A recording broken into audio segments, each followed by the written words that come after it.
السلام علیکم۔ ذرا سوچئے، ایک طرف دنیا کا سب سے بڑا ظالم اور طاقتور بادشاہ فرعون تھا اور دوسری طرف اس کے محل میں رہنے والی ایک جنتی عورت جس نے اللہ کے لیے فرعون جیسے کافر کی بادشاہت کو ٹھکرا دی اور ایمان کی خاطر دنیا کی سب سے بڑی ظاہری طاقت کے سامنے جھکنے سے انکار کر دیا۔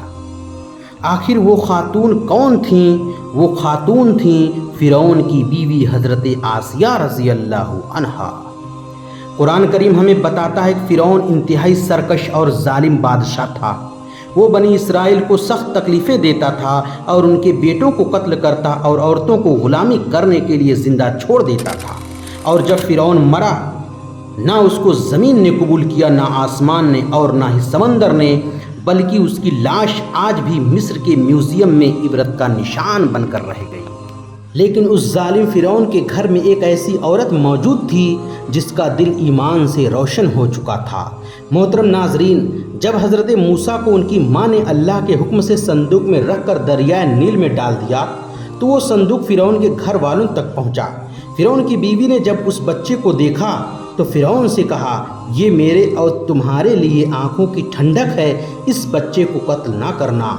قرآن ہمیں بتاتا ہے کہ فرعون کی بیوی نے حضرت موسیٰ کی بچپن میں حفاظت کی اور بعد میں جب حضرت موسیٰ اللہ کے نبی بن کر فرعون کو اللہ کی طرف بلایا تو فرعون نے انکار کر دیا، لیکن حضرت آسیہ نے ایمان قبول کر لیا۔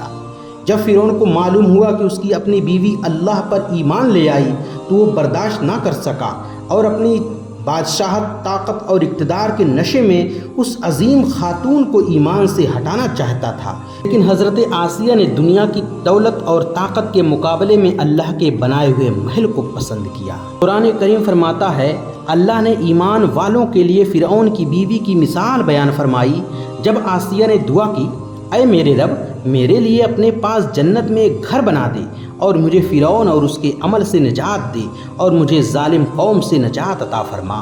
محترم ناظرین، حضرت آسیہ نے یہ نہیں کہا اے اللہ مجھے فرعون کی دولت دے دے، یہ بھی نہیں کہا کہ مجھے فرعون کا محل دے دے، بلکہ ان کی دعا یہ تھی، اے میرے رب، اپنے پاس جنت میں میرے لیے ایک گھر بنا دے۔ محترم ناظرین، حضرت آسیہ کا واقعہ ہمیں یہ سبق دیتا ہے کہ انسان کی اصل عزت مال، محل اور دنیاوی طاقت میں نہیں بلکہ ایمان میں ہے۔ اگر دل میں سچا ایمان ہو تو فرعون جیسا ظالم اور کافر بادشاہ بھی انسان کو اللہ کی راہ سے نہیں ہٹا سکتا۔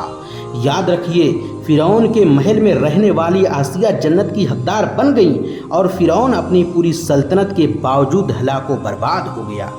اس لیے دنیا کی طاقت نہیں، اللہ کا قرب اصل کامیابی ہے۔